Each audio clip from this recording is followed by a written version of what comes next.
Merci. Merci à tous, merci à mes têtes de liste d'être ici ce soir à mes côtés. Merci à Madame le maire. Merci à Madame Sandrine Dangio.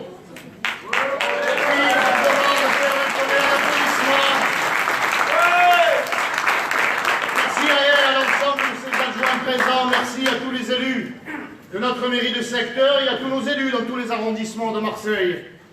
Merci aux conseillers municipaux, à mes côtés depuis 6 ans, d'avoir travaillé d'arrache-pied pour préparer l'alternative.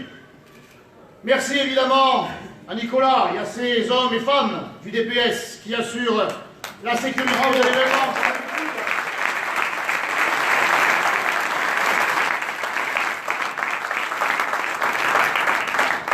Et merci parce qu'on a tendance, quelquefois et même trop souvent, à les oublier. Merci à mes 3 collaborateurs, sans qui cette campagne ne serait pas ce qu'elle est. Merci pour leur travail immense de préparation, de réflexion, de conceptualisation, de coordination indispensable. Et aussi merci pour leur patience et leur grande capacité à encaisser l'expression passagère de ma mauvaise humeur. Merci donc pour tout ce travail, indispensable donc à une campagne électorale qui a pour seul but la victoire.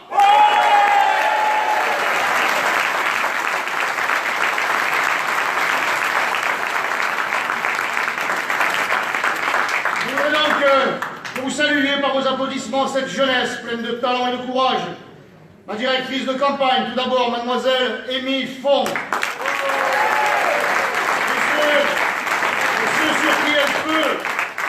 Ceux sur qui nous pouvons toujours compter, messieurs Antoine Bodino et Gabriel Bendayor.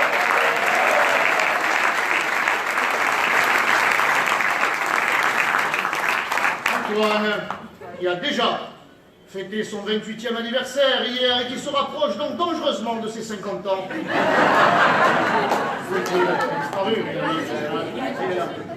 Joyeux anniversaire, camarade travailleur.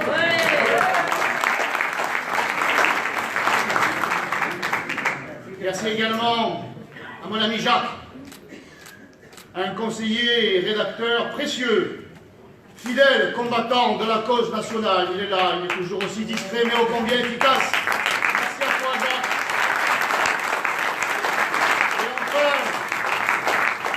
Et enfin, merci à vous d'être venus si nombreux. Avant d'entamer mon propos, parce que j'ai toujours pas commencé, permettez-moi, en ce 30 janvier, de souhaiter une bonne fête à toutes les Martines. C'est aujourd'hui la Sainte-Martine. Je peux vous garantir que ce soir, ça va être sa fête.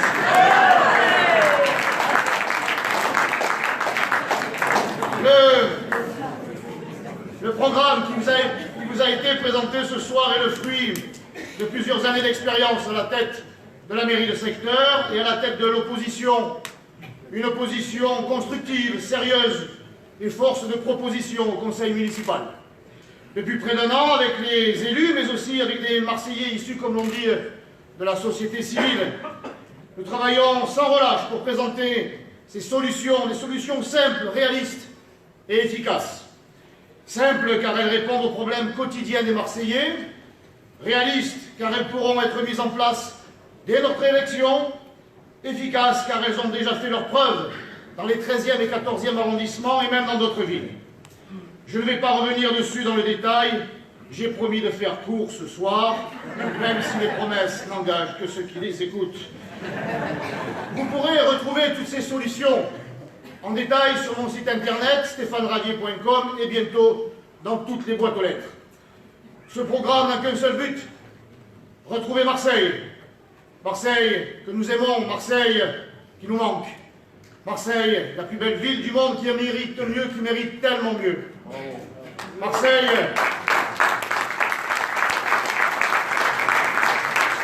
dont la principale qualité est d'être composée d'un peuple enraciné, capable des plus grandes choses, un peuple doté d'une force inarrêtable, mais qui a oublié qui il était réellement et profondément. C'est ce à quoi j'appelle ce soir, au réveil du peuple marseillais. aux oubliés, aux indignés, à tous ceux qui veulent mettre hors d'état de nuire la clique qui assassine cette ville. Armez-vous, munissez-vous de cette arme pacifique, non violente qu'est le bulletin de vote. C'est la dernière liberté qui nous reste.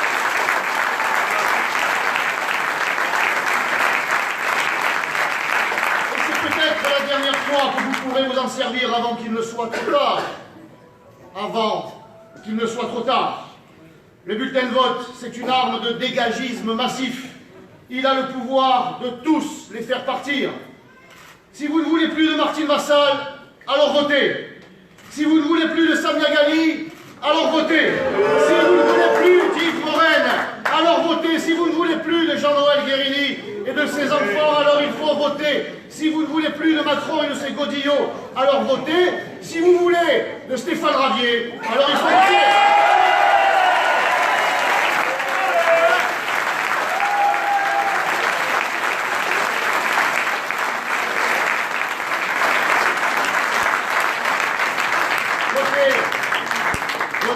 Faites voter autour de vous.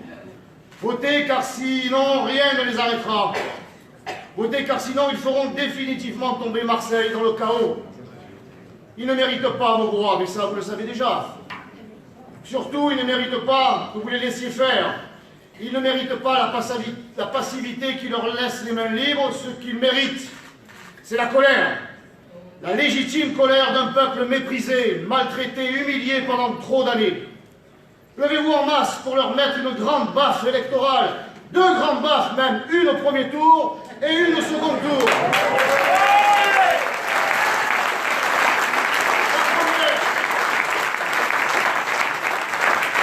La première, c'est pour se faire plaisir.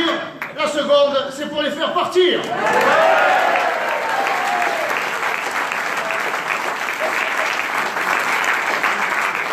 En attendant, et puisque c'est la Sainte-Martine, certaines s'y voient déjà. Il y en a une qui ne dit rien, c'est pas plus mal d'ailleurs, de peur de dire et de faire des bêtises. Elle n'a jamais rien dit, sur rien, depuis 19 ans qu'elle est au conseil municipal. On ne sait pas ce qu'elle pense, on ne sait pas ce qu'elle va faire, ou plutôt, on ne le sait que trop bien. Elle s'assiera dans le fauteuil du maire et c'est tout. Vous n'aurez plus Jean-Claude Gaudin, vous aurez Jean-Claude Vassal. La même. L'humour en moins, la hargne en plus. Elle est hargneuse. Mon Dieu, qu'elle est hargneuse. Parce qu'elle sait qu'elle doit tout à d'autres. Professionnellement, elle doit tout à son père qui lui a donné une entreprise qu'elle a coulée en quelques années. C'est pour ça qu'elle dit qu'elle vient du monde de l'entreprise. Du pôle emploi de l'entreprise. Et politiquement, elle doit tout à Gaudin qui veut lui donner une ville qu'ils ont coulée ensemble en 20 ans. Elle n'a jamais convaincu un électeur, elle s'est toujours contentée de se faire élire dans les beaux quartiers, labourés pendant des décennies par Jean-Claude Gaudin.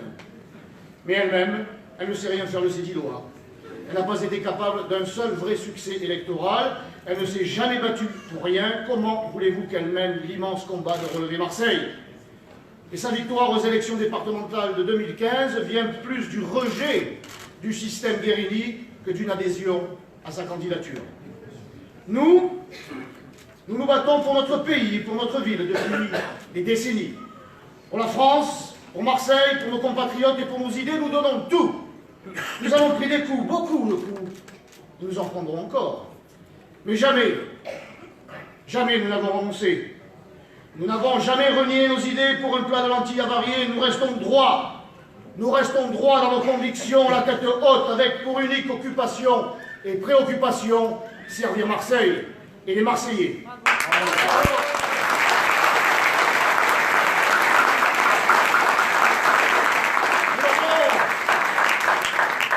Nous n'avons jamais trahi ni nos valeurs, ni nos électeurs. Eh bien, elle, et c'est un exploit, elle parvient à faire les 2 en même temps. Et même 3. Pour d'abord avoir trahi son acolyte Bruno Gilles, à qui elle avait promis son soutien. Comme quoi, même après une carrière de 25 ans, on peut être naïf, n'est-ce pas Bruno? Ensuite, ses électeurs ne veulent pas de la gauche, eh bien, elle récupère des enfants de Guérini sur ses listes. Et enfin, ses valeurs sont de droite. Elle veut, dès son élection, installer des camps de migrants près de chez vous. Si, ça je vous le promets, c'est ce qu'elle a dit. Elle a demandé au président de la commission d'investiture de La République En Marche, accessoirement président de la République, Emmanuel Macron, de ne pas faire de Marseille un port d'accueil pour les migrants au risque de donner la ville de Marseille au Front National. Car elle y tient. Elle a fait savoir qu'elle continuerait à nous appeler ainsi le Front National. Personnellement, cela ne me dérange absolument pas.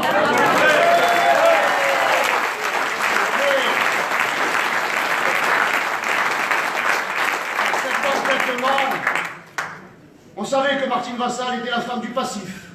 On sait désormais qu'elle est aussi la femme du passé. Seigneur, prends pitié. Voilà que je me mets à parler comme Jean-Claude Godin. Ça veut dire que si elle gagne, c'est open bar. Ils pourront tous venir par bateau entier s'installer chez nous. Elle a déjà prévu de leur donner 500 logements supplémentaires. On le voit, pendant que les Marseillais perdent la vie dans l'effondrement de leurs immeubles, Martine Vassal veut des logements pour les clandestins. Elle a récemment affirmé qu'elle attendait de savoir quelle était la vision de ses adversaires pour Marseille. Eh bien, la voilà, ma vision, ma chère Martine. En un simple exemple. Là où vous voulez installer des migrants à Saint-Théodore, dans le 13e arrondissement, moi, je veux créer un commissariat de police municipal.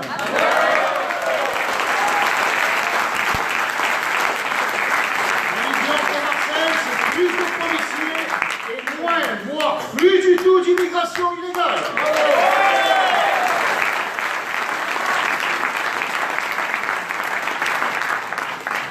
Non seulement elle va achever cette ville, mais elle y ajoute, en plus, l'indécence.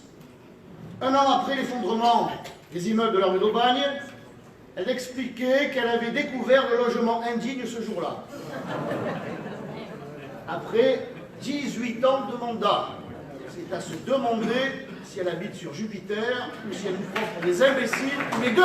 Eh bien, ces gens-là ne sortent jamais de leur bureau ou de leur voiture de fonction. Ils ne se baladent jamais dans leur ville. Ils ne voient pas que tout s'effondre. Les écoles sur les enfants, les logements sur leurs occupants. Et notre pacte républicain sous les coups des trafiquants de drogue, de l'insécurité généralisée et de l'islamisme conquérant, ont-ils à ce point les yeux fermés? Ils n'ont qu'une seule préoccupation, qu'une seule obsession. Nous. Nous qui sommes responsables en rien du désastre actuel. Ils craignent, ils tremblent de peur, ils ont la trouille de leur vie. Mais de quoi ont-ils peur? Les électeurs. Voilà l'ennemi. Du formidable élan populaire qui nous porte, ils ont peur que les Marseillais ne fassent pas ce qu'ils leur demandent, qu'ils rejettent ce système Gaudin, Vassal, Guérini, Macron aux oubliettes de l'histoire. Ils baignent tous ensemble dans ce marécage politicien aux eaux usées. Ils sont déjà tous en train d'essayer de s'accorder pour sauver leur peau et leurs fesses électorales. Vous vous rendez compte à quel point ils sont désespérés? Ils en sont à se disputer les derniers vestiges vivants du guérinisme. Mesdames et messieurs, mes chers amis, il n'y a plus qu'une seule chose à faire. Présentez-leur l'addition et faites-leur payer leur bilan et leurs projets funestes. Faites-leur payer l'insécurité et les racailles qui agressent violemment nos aînés pour quelques grammes d'or. Faites-leur payer la sauvagerie, les coups de sabre, les coups de machette et autres excisions qui sont autant de marques et de marqueurs de la barbarisation de nos quartiers. Faites-leur payer qu'en plein cœur de Marseille, on puisse perdre la vie pour un téléphone portable ou pour croiser un clandestin islamiste. Présentez-leur la note. Pour Marie-Hélène, Laura et Morane, dont ils ont, j'en suis sûr, oublié jusqu'à leur prénom. Nous ne les oublierons jamais.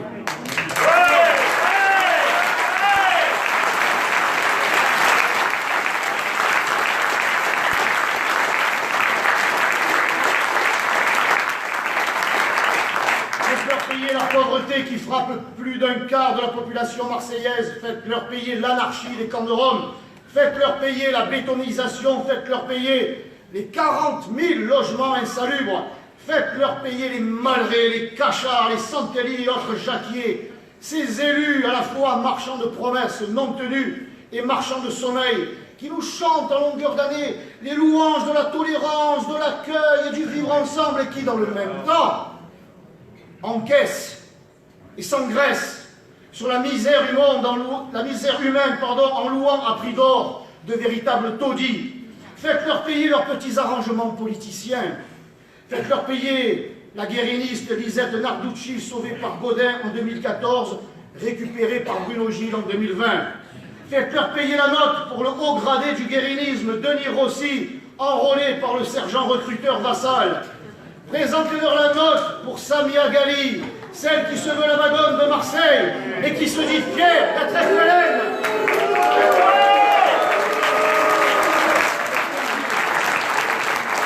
Faites-leur payer Emmanuel Macron, qu'ils ont tous soutenu. Faites-leur payer Guérini, avec qui ils se sont partagés le territoire électoral pendant des années. Faites-leur payer Sylvie Andrieux et ses subventions à des associations bidons qui ont sali nos quartiers. Faites-leur payer toutes les affaires dans lesquelles ils pataugent et au fond desquelles ils auraient dû disparaître depuis bien longtemps. D'ailleurs, comme si ça ne suffisait pas, je ne sais pas si vous avez vu, mais Ségolène Royal est venue soutenir Samuel Ghali. Sans doute pour observer les conséquences de la fonte de la banquise socialiste à Marseille. C'est amusant d'être soutenu par Ségolène Royal. Parce que si on résume quand même sa vie politique,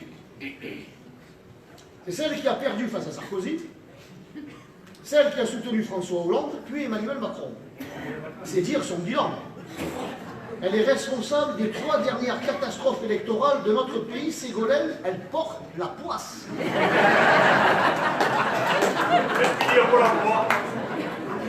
Et c'est surtout celle qui vient de se faire virer. Parce qu'elle aurait utilisé de l'argent public pour financer son action politique personnelle, tout en ne participant à aucune réunion pour son travail. Et c'est de ça dont s'inspire Samia Ghali. Faute de mieux. Mais en fait, la vraie racine de l'amitié entre Samia Ghali et Ségolène Royal, c'est leur point commun qui les rapproche. Elles sont toutes les deux visées par une enquête du parquet national financier. Ça rapproche. Mais ça n'a pas d'importance, tout ça. Ce qui compte, c'est de faire barrage. Il faut absolument faire barrage.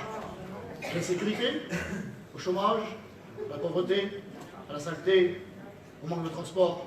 Non, il faut faire barrage à vous. Ce sont les castors de la vie politique. Les castors de la vie politique, ils ne font même plus semblant d'avoir des convictions ou des propositions. Ils n'ont plus que ça pour se maintenir en vie. Je me demande bien ce qu'ils feraient si nous n'existions pas. Ils seraient obligés de réfléchir du coup et d'avoir des idées. Mais ils sont trop feignants et surtout trop mauvais pour ça. Prenez Yvon Berland par exemple. Le candidat de l'Élysée, son affiche. Rien que son affiche, ça fait flipper quand même. Moi, je vois son affiche, j'ai qu'une envie, c'est vraiment de ne pas voter pour ça, quoi. Ils ont dû faire appel donc à un médecin, parce qu'il est médecin, il devrait se pencher sur son cas politique, pour tenter de sauver le macronisme. Déjà dans un état de mort cérébrale. Il a déjà dit, il n'a pas encore présenté ses candidats, qu'il avait déjà dit qu'il se retirerait partout où il n'arriverait pas derrière nous. C'est-à-dire qu'il est en train de dire à ses électeurs potentiels, ne votez pas pour moi, votez directement pour Martine Vassal. Parce que je ne sers à rien. C'est un fake, monsieur Berland. C'est une fake news politique. Au moins, il est réaliste. Il est réaliste. Il sait qu'il n'a aucune chance de nous devancer. Cet homme-là est un faux candidat. Il ne souhaite pas être maire de Marseille. D'ailleurs, il n'habite pas à Marseille, je crois. Marqué, il y en a d'autres, hein. À moins que Saint-Zacharie soit devenu le 112e village marseillais. Il est juste là pour un poste de conseiller municipal. Donc le fait comme ça, donc ça veut dire ça. Il est juste là pour un poste. Ah oui, c'est mieux. C'est mieux. Non, oui. Il est juste là pour un poste de conseiller municipal. On ne relève pas Marseille en se retirant, mais en montant en première ligne. Et les autres, c'est exactement la même démarche. Ils ne veulent pas gagner. Ils ne le veulent pas. Ils veulent seulement nous faire battre, se lier pour empêcher tout changement. Le printemps marseillais. Ça donnerait envie, hein, le nom. Le printemps marseillais qui, s'il s'abattait sur notre ville, serait un hiver français. Et les talibans verdoyants, les verts, ceux qui veulent faire de la Canebière une forêt urbaine.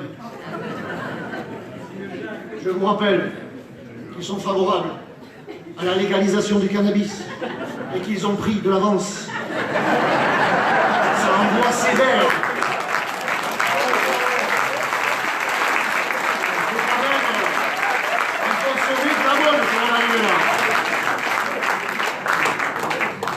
Ils sont tombés d'accord sur un point, au point d'en faire leur seul programme.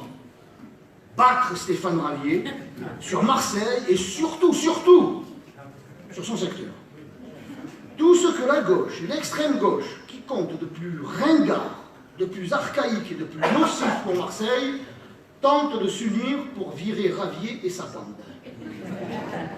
Alors, bon, je veux bien que ma bobine ne leur revienne pas. Bon, j'ai du mal à le croire, mais je ne peux pas plaire à tout le monde. Je me remets en cause quand même. Je ne peux pas plaire à tout le monde. Mais qu'ai-je fait? Qu'avons-nous fait? Qu'avons-nous fait concrètement depuis 6 ans dans les 13e et 14e arrondissements qui méritent cette danse du scalp? Qu'ont-ils à me et à nous reprocher dans notre gestion, dans notre action pour les 150 000 habitants des 13e et 14e arrondissements, au point de vouloir nous fumer? C'est de plus en plus violent, de plus en plus agressif dans les termes. Qu'ont-ils donc à nous reprocher? Le club senior, qui prévoit les sorties gratuites pour les plus de 65 ans, les gens qui ont bossé toute leur vie, et pas 35 heures, dans des conditions très compliquées pour certains anciens combattants, pour d'autres veuves de guerre. Faut leur supprimer ça?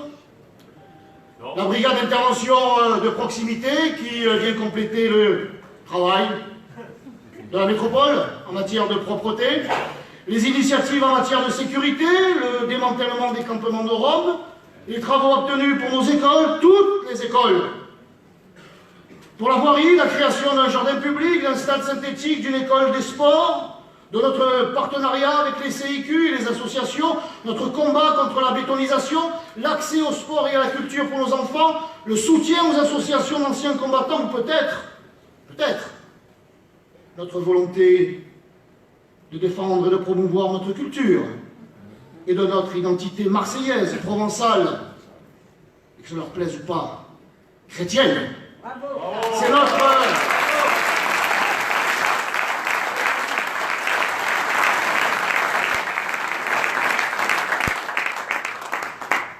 crèche, notre statut de la Vierge en enfant, notre soutien aux associations provençales, en même temps que notre soutien à l'espace culturel Busserine, qui les dérange. Et de tout ça, veulent-ils faire table rase dès mars 2020? C'est quoi leur projet pour Marseille et les Marseillais, à part de virer Stéphane Ravier? Il va bien falloir à un moment donné qu'ils nous l'expliquent. Il faudra bien que cette canaille rouge-verte, cette racaille islamo-gauchiste nous explique pourquoi elle souhaite, le couteau entre les dents, notre disparition. Les adversaires, nos adversaires ne préparent pas l'alternance, ils se moquent complètement de l'avenir des Marseillais. Ce sont tous des candidats Ikea. Je vois qu'il y a des connaisseurs. Donc vous le savez, hein. Ces candidats, c'est comme les meubles. Hein. On les monte en kit au premier tour, vite fait, plus ou moins bien fait, pour faire joli, et ils s'écroulent tous seuls au deuxième tour pour tenter de faire élire Martine Vassal. J'en suis presque Désespéré pour les Marseillais qui ne partagent pas mes convictions, mais qui veulent se débarrasser de la fille politique de Jean-Claude Gaudin. Vous n'avez personne à la hauteur, personne capable de faire partir cette clique d'incapables. Le seul qui en a la capacité, c'est moi. Ouais.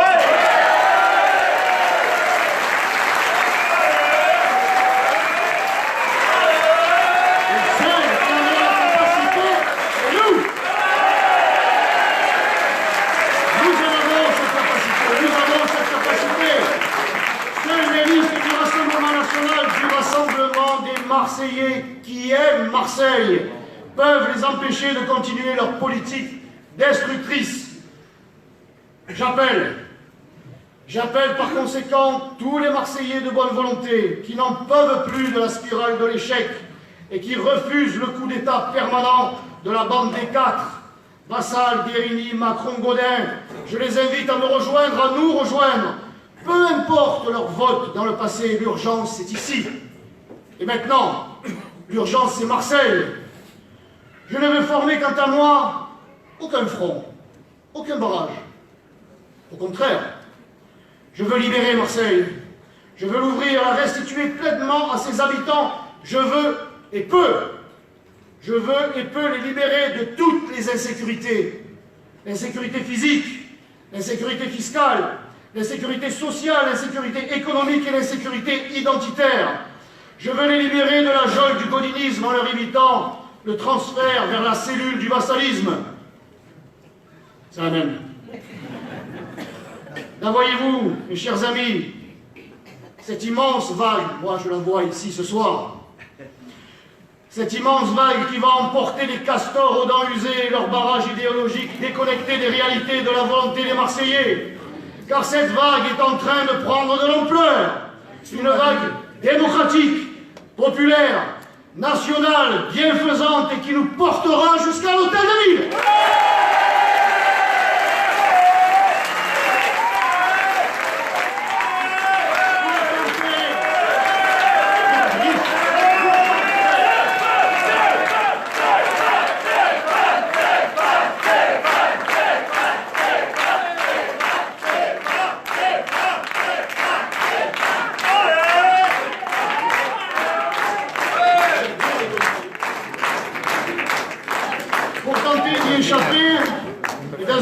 Geste du déshonneur. Certains se préparent déjà, pardonnez-moi de doucher cet enthousiasme de façon très passagère, certains se préparent déjà à bourrer les urnes. Je sais de source sûre, mon petit doigt. Il n'y a pas mieux informé que mon petit doigt. Je sais de source sûre, mes chers amis, que des consignes ont déjà été données. Et pas par n'importe qui. Des consignes ont déjà été données pour nous empêcher de remporter la victoire que Marseille attend. Je vous appelle donc à la plus grande vigilance. Et j'en appelle à votre devoir civique, en vous impliquant dans cette campagne par notamment la surveillance des bureaux de vote les 15 et 22 mars prochains, parce qu'ils vont essayer de nous la faire à l'envers. Ils le savent qu'ils sont menacés. Ils savent que notre victoire est à portée de main. La victoire pour le rassemblement des Marseillais est à notre portée. Mesdames et messieurs, il ne s'agit pas de remporter quelques sièges de plus. Il s'agit de remporter la victoire totale.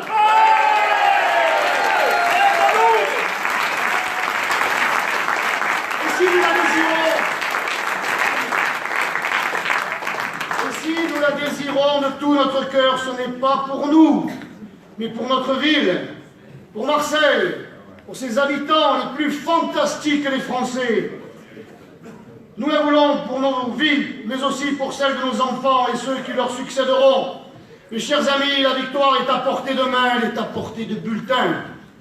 Alors à mon tour de vous inviter à dire stop, comme vous l'avez peut-être entendu dans les paroles de la chanson qui accompagnait mon entrée ici dans cette salle. Stop! Cessons d'agir comme ils l'aiment. Inversons les règles, claquons cette porte pour en ouvrir une nouvelle.